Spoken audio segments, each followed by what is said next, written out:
Hey, you don't want us to hurt you, right? If not, leave the money here. No way. I worked hard for this money, there's no way I'm giving it to you.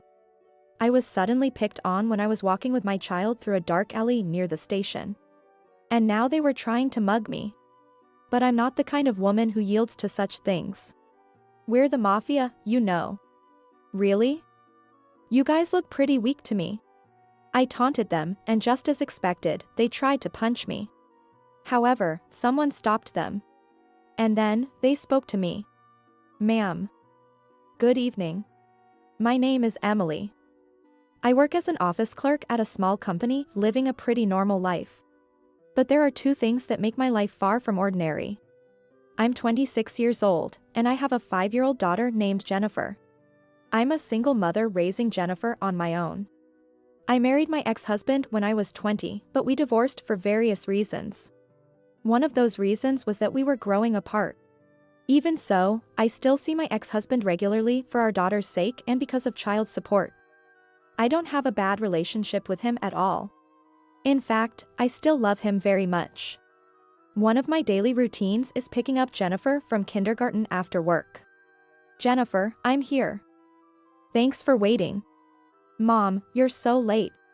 Jennifer, now 5, is growing and becoming more articulate every day. Every day with her is like a treasure to me. One day, like usual, I went to pick her up from kindergarten after work. Recently, as winter approaches, it gets dark by 5 p.m. Jennifer, let's go home. Okay.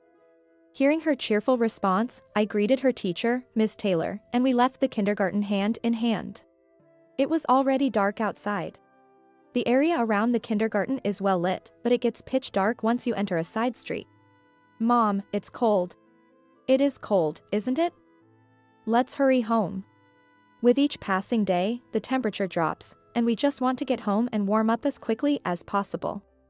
Our house is beyond the street near the station, and if we take the well-lit road, we first have to head to the main street before reaching the station. This means taking a detour to get home, so we sometimes take the alley. This way, we can get to the station without having to go all the way to the main street, making it a much shorter route. However, we don't take this shortcut every day, just occasionally. The walk home from kindergarten is a precious time for me to talk with Jennifer. So, what did you do today? Today, listening to her stories about kindergarten is one of my favorite parts of the day. But today is really cold. The weather forecast said it's the first cold snap of the month. I was thinking casually about how it's getting colder, but it's so cold that Jennifer's story isn't progressing much. Then I had an idea. Jenny, how about we take the shortcut today? When I said that, Jennifer's eyes sparkled. A shortcut. Jennifer loves taking this shortcut occasionally. It might be because I make it feel special. We haven't taken this route in a while, I said with a smile. This alley isn't well lit, so it's not really safe for a woman like me to pass through. But it's a short distance, and we should reach the station quickly as usual. I think Jennifer felt the same way. I realized our assumption was wrong a little way into the alley. Well, looks like your luck has run out, lady. 3 tough-looking men in suits appeared in front of us. You're quite the looker, aren't you? We'll have some fun with you. But the kid is in the way. Hey, you don't want us to hurt you, right? If not, leave the money here, and we'll let you go. Hearing their vulgar laughter, I narrowed my eyes. If it were just me, it would be fine. But I had my 5-year-old daughter Jennifer with me. For her, having strange men approach us must be terrifying. Mommy. Terrified, Jennifer clung tightly to my leg. Jennifer, it's okay. I picked her up. I don't have any money to give you. I work hard for my money, it's not for the likes of you. What? Angered by my words, the 3 men moved closer. We're the Simon City Royals. You know what happens if you mess with us? The Simon City Royals? I repeated, recognizing the gang's name. That's right.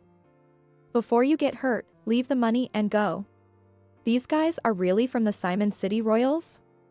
Unbelievable. I sighed. Aren't you ashamed to threaten a woman with a child? If you want money, work your way up in your organization and earn the boss's respect. Don't think you can just scare people into giving you money. Life isn't that easy. As I shouted, their faces turned even redder. You think you can mock us? Hand over the bag. One of them grabbed the strap of my tote bag and tried to pull it away. Stop it. I slapped his hand away and held onto my bag. Mommy. I'm scared. Jennifer started crying in earnest. Jennifer, it's okay. I will protect you. I patted her head, and she clung to me even tighter. How dare you make my daughter cry? It's your fault for not giving us the money. The man whose hand I slapped shouted even louder, trying to intimidate me. You guys should be embarrassed that the Simon City Royals can't take money from a woman. But you do look pretty weak.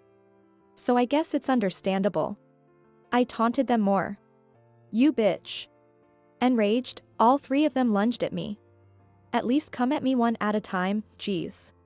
Fully intending to dodge, I hugged Jennifer tighter and was about to crouch down when... Hey! A loud voice echoed through the alley. I looked up to see another big man in a suit. He was taller than the other three. Was he another one of their gang? 4 men would be tough to handle. Fighting 4 men while holding a terrified Jennifer seemed impossible. The 3 men stopped and turned toward the voice. What the hell are you doing? Oh, Capo. Capo? So he's part of the Simon City Royals too. The men in front of me looked terrified, their movements frozen. I thought about escaping while they were distracted, but the shouting man started walking toward us.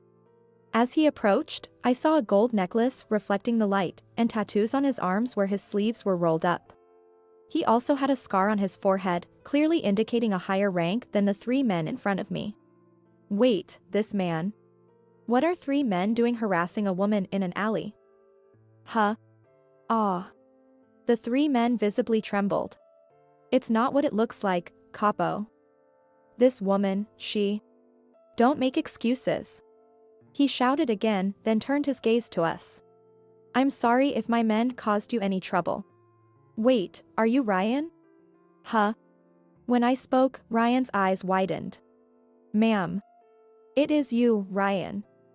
I couldn't see well in the dark. Good evening, ma'am. And then he greeted me. I never expected to run into Ryan here. Capo, why are you greeting this woman? Yeah, she's just a woman with a kid. You idiots.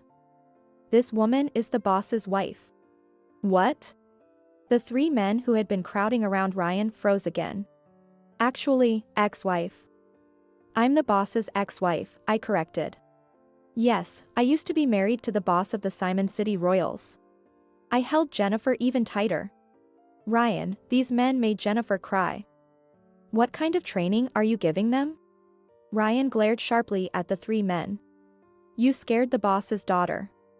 What the hell do you think you're doing? The boss's daughter.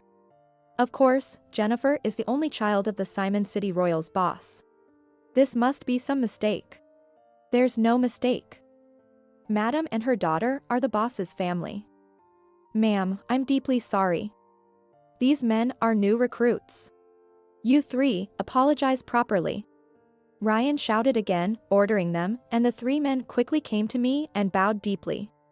We're very sorry. We didn't know you were the madam.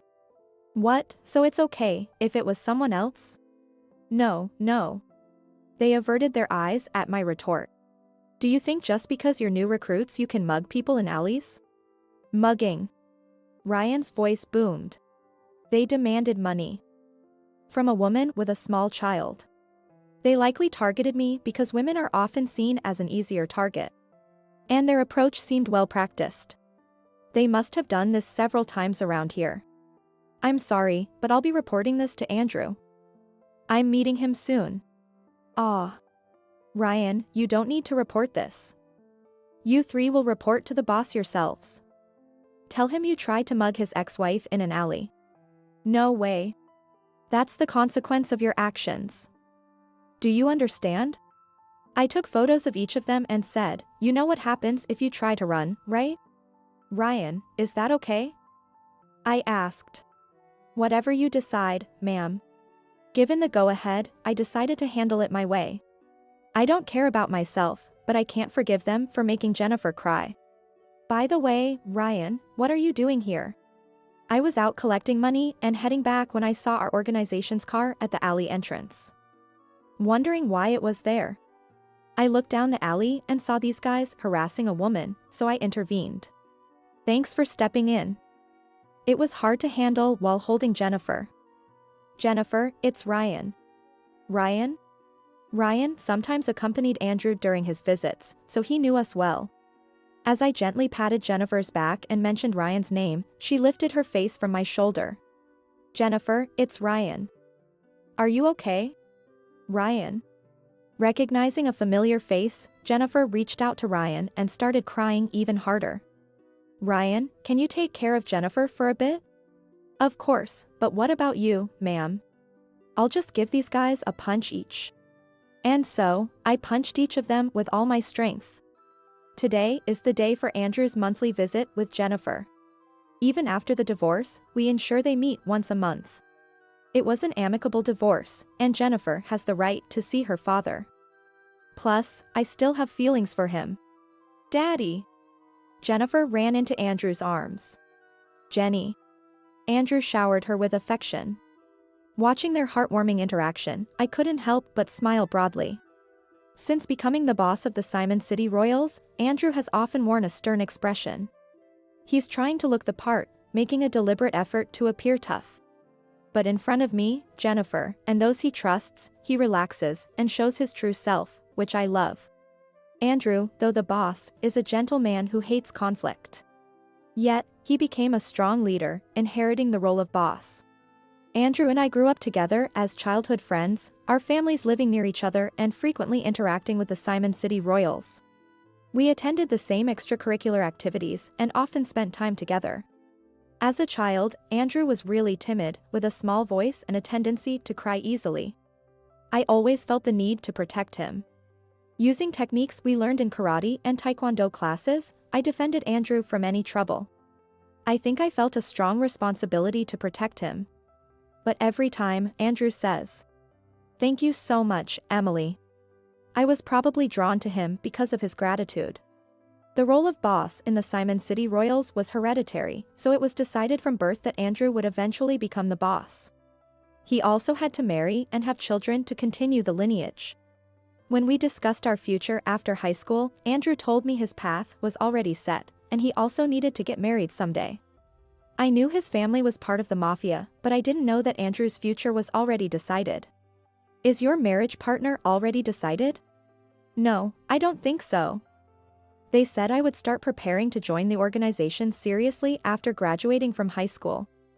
I guess they'll decide after that. He sighed, saying it might turn into a matchmaking party. A party? Is that even allowed?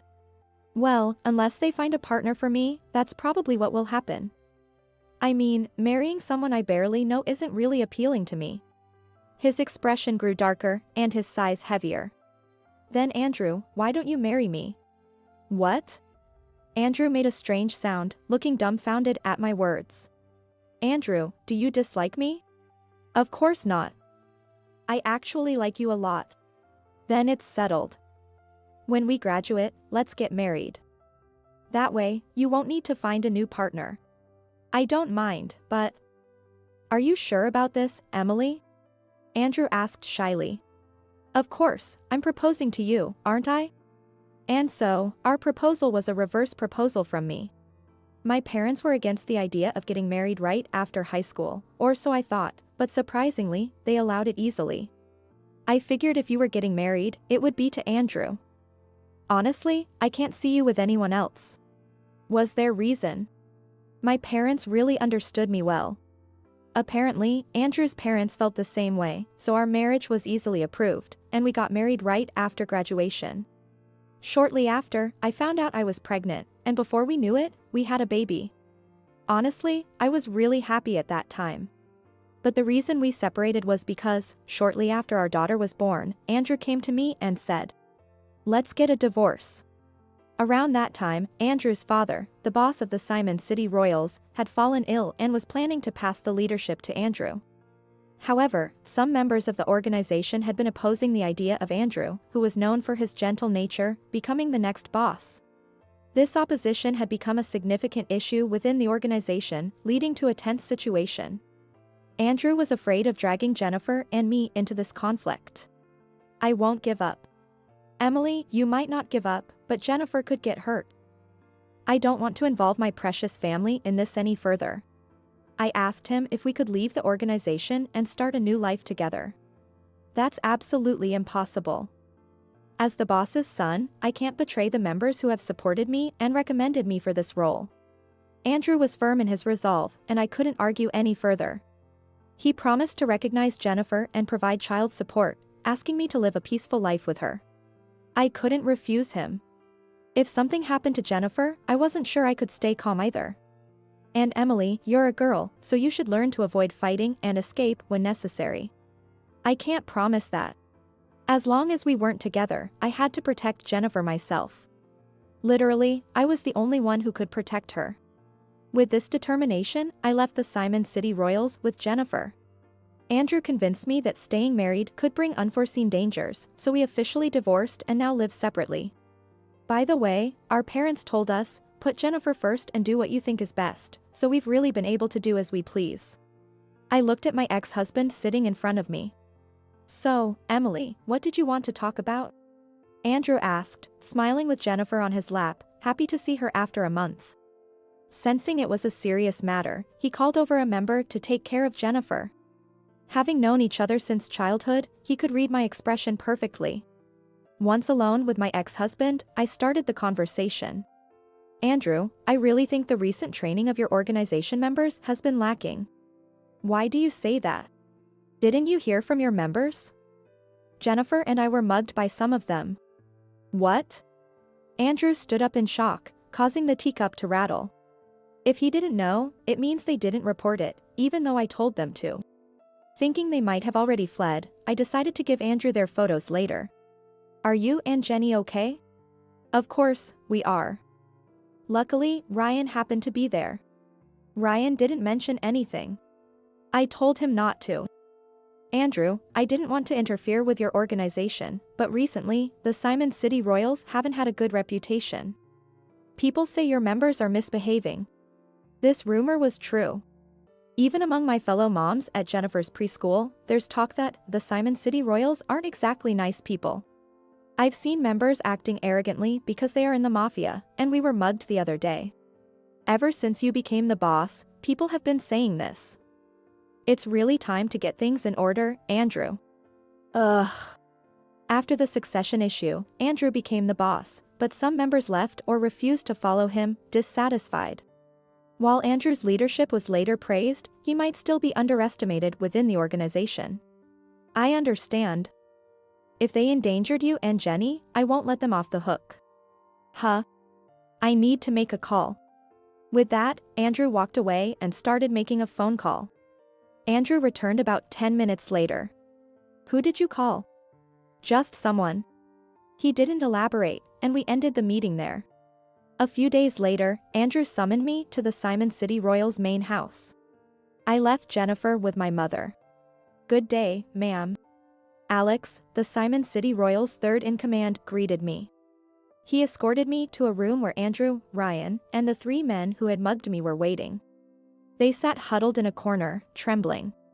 Clearly, they were terrified. Everyone, thank you for coming. What's this about? Yes, it's about the mugging incident. These are the culprits, right? Yes, no doubt about it. I showed the photos I had taken of the 3. Boss, it's confirmed. Alex said to Andrew. Andrew muttered in response. I see. Andrew was fully in boss mode today. Ryan investigated, and it turns out there has been a spree of muggings targeting women with young children. These guys were behind all of them. What? I couldn't help but shout. They specifically targeted women because they knew many would hand over money without resisting if children were around.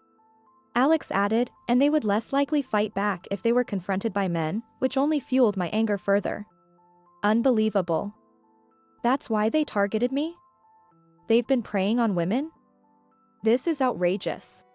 I glared fiercely at the men in the corner. Ma'am, please calm down. Ryan held me back, but I couldn't stand it any longer. Calm down. Let me hit him one more time.